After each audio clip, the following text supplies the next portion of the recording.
friends. Today we have Manish Dalvi here. Thank you, Manish, for taking the time to share your journey with us. Thank you, sir. Thank you. It's an honor to be talking to you. Hey, it's also our pleasure to always learn from our students back. So, just to give some brief background, Manish will be joining a very interesting machine learning startup called Quantify as a senior machine learning engineer.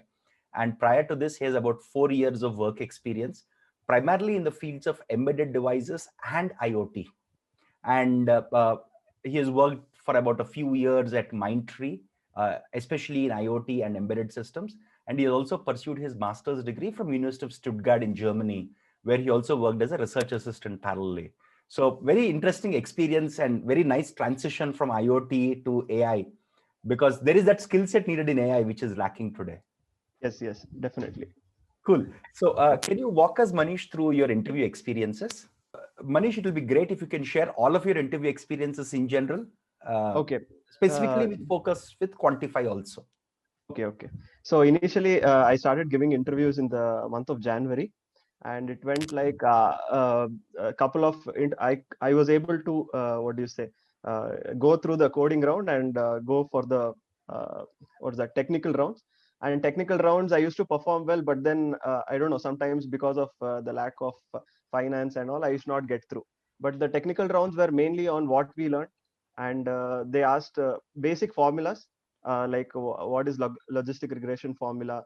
Then they used to give us some use cases like there are some real estate problems. So if you have a model which is predicting like a certain for a real estate, it's predicting 90,000, whereas it should be predicting 1 lakh. So what are the loss functions you'll use? How will you make it perform, because you don't want to go under losses, something like that. Then they used to just to confuse, they used to ask us what's the difference between normal distribution and Gaussian distribution, something like that. So just small tricky questions. And then they used to ask questions on confidence interval and even central limit theorem. So they used to give an example saying that I have two classes, and they have scored certain scores in mathematics. How do you compare the two classes? Okay. Then they'll ask you to approach the problem. This was this. So And simple hypothesis testing like mechanisms would work there. yes. Then they would start asking me from my thesis onwards till whatever I have learned in applied AI. So Okay. what are all the projects you have done? You have to tell them one by one. So they just want a brief of all the projects. So I used to keep a list of what do you say? What all projects we have done, like a paper, so that at time when we need it, we can just refer it and we can say it cleanly. So Got this it. was it. So you mentioned a few very interesting points. First, you said most of them had a coding round. So Yes. how difficult was the coding round given the assignments? How is it comparable to the assignments that we have done at Applied AI course? I think it's it is very easy to solve them. It might not take you much effort compared to the assignments what we have done. So usually it's combined with objective questions as well. So we will have like 25 objective questions. Then some had even object-oriented programming, like one object-oriented programming and one machine learning problem. Okay. So that the machine learning problems were like they give you not for Quantify, but one more problems, like one more company what I had qualified also like to the next round with this was they had a problem statement in ML related to pass or fail. So they have students, they have a set of features saying that is it male, female, what is their age, which course they have taken, like some 17 features, and they have the target as whether the person, like the candidate, has passed or failed. So this was the problem statement what I had seen. For Quantify, the first round was purely objective questions. So there were around 20 objective questions. They were tricky, I can say, because some of them we did not learn. Like there was a question related to imputation. So I have seen most of the time median imputation or KNN imputation, but they had asked something like MICE, MICE, which I had Yes. not gone through. Then there were questions related to AWS SageMaker, which too I did not have much experience in. Got Yeah, it. Got it. yeah. But others you can answer with the course content. You can definitely answer most of the objective questions. Got it. Got it. Got it. Yes. Yes. Yeah. Some companies have specific requirements. For example, if the company is using SageMaker or if it uses a specific type of algorithm which is popular there, certainly Correct. they might ask some questions. But yeah, I get your point. So Yes. what about technical rounds? You said they were basically asking high-level formulae of the loss function for logistic regression and things like that. So Yes, how yes. deep were these technical rounds from a mathematical standpoint? From mathematical, they don't go too much deep into like, I think maybe because of the experience, they just try to see how you're able to approach a problem rather than going to a detail. So they ask you, if you tell them that you have done certain projects, they ask you what could you have done better in this, or Got it. why not you approach this problem. So I am doing a current case study uh, uh, on NLP. So I had to generate data. So he was asking me whether this using translation would be helpful in generating more data or not. Got it. Got it. So Yes. these are very scenario-based questions based on the case studies that you have mentioned in your resume. Yes. Good, Mainly good, on the projects. good. So what about core statistics? You did mention simple central limit theorem or confidence interval or simple Yes. hypothesis testing based questions. Were there Correct. anything which was significantly harder than what we have covered in our assignments and course? No. Almost everything what you have covered, we can easily answer the probability and statistics questions. We did not go for anything extra. Okay. Most of So any other the type? Go ahead, please. Sorry. no. I was just telling So, most of them are covered already.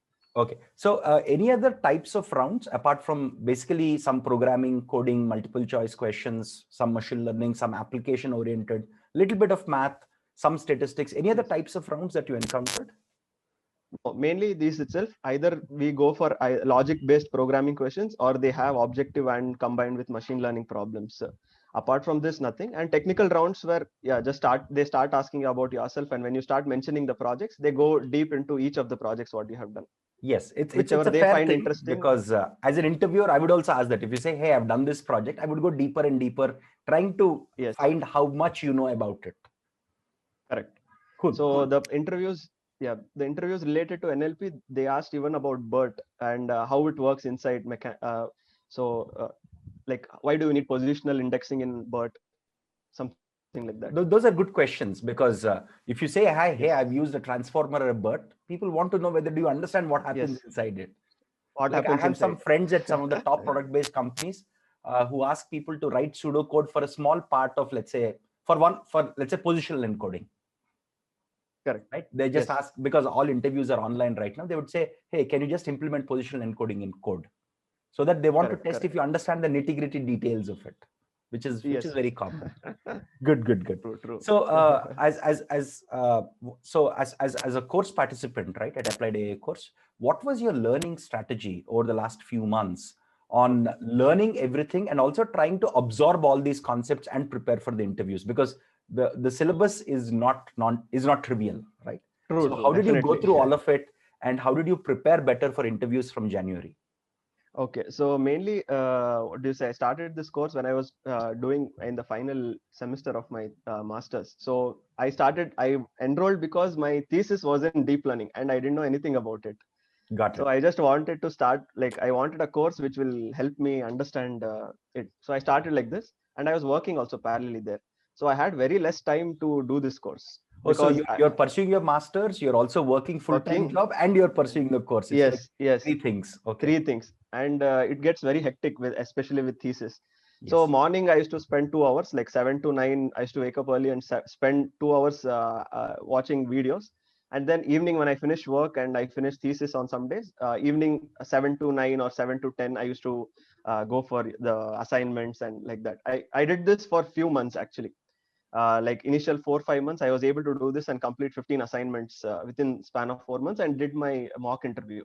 Okay. uh, Good. and then after that 2 months I could not focus on applied AI because the thesis got so hectic that I had to focus on it and complete that first. Fair enough. Fair enough. Yes, then I was able to again restart my course, and from then on I was able to spend like how you said, like 15 hours per week. If you're able to spend 10 to 15, maybe some weeks plus or minus, it's fine.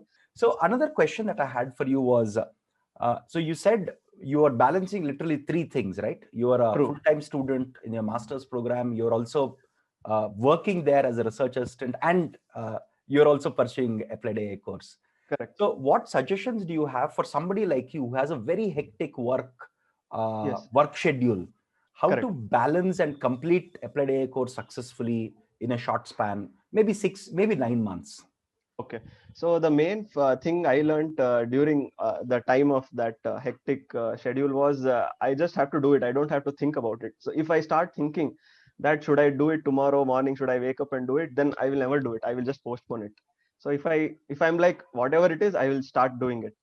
So I used to follow that method. And initially, you had told me you initially in your the starting the first lecture what you have regarding revision and Feynman technique and those things. Those things I try to inculcate so that I should not revise like every 15 days, but because my mathematics was little, I feel because of the master's mathematics I had just learned, so it just continued because it was on vectors itself.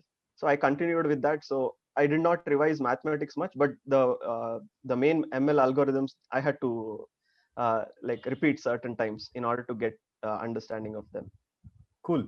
Literally what you're saying here is just like waking up and brushing your teeth. You Yes. made learning these videos from 7 to 9 literally like a routine. Yes. Otherwise, I know I will not be able to complete it. And the main intention was I was planning back to Bangalore itself. So I have to complete it so that when I come here, I should be able to go and transition myself into a job like that. Otherwise, I will be in embedded itself again. Yes, yes. But it's also very interesting that somebody who has that career in embedding and IoT is transitioning to AI machine learning because there are very few people who have a good knowledge of both. Very, very few people. There are people who are either core data scientists or machine learning engineers or core IoT folks. That blend is something that we need a lot now. And people like you certainly can build that bridge. I think that domain knowledge it will be helpful when I go into my ML role now. Exactly, exactly, for sure. Even the problem statements what I was solving when I was in Mindtree.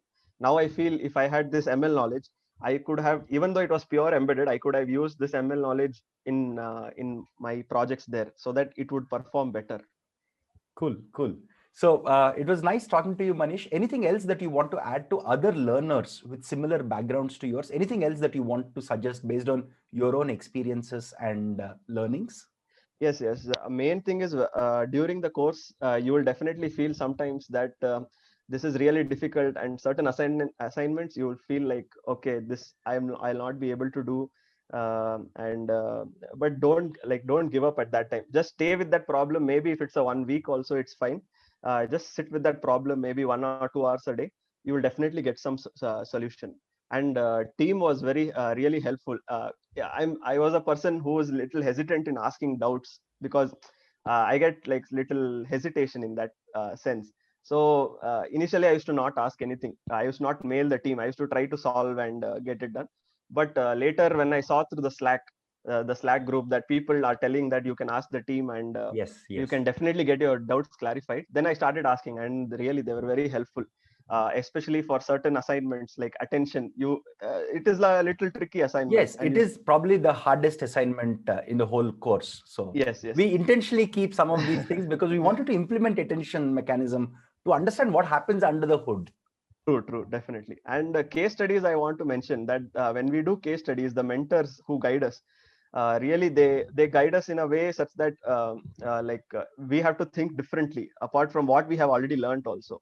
So that is useful in the interview because they ask you what can you do better, what can you do better in this. So when with the guidance provided by mentor, when they say think in this way or think in that way, so that really helps in the interviews. Cool. Even my current case study project which I'm doing, so my mentor keeps telling me to try different things. So I think that has helped me even in my interviews recent in Quantify, because they too asked what do you do extra apart from this. So I was able to tell them like this was our approach. Our mentors also try to push you out of your comfort zone a little, yes, so that you're thinking of other alternatives and not sticking to just some formulaic approach. True. So that was really helpful in the interviews, I can say. Cool, Manish. Thanks a lot for sharing your experiences. Thanks a ton on behalf of our whole team and students. Thank you very much. Thank you, sir. Thank you.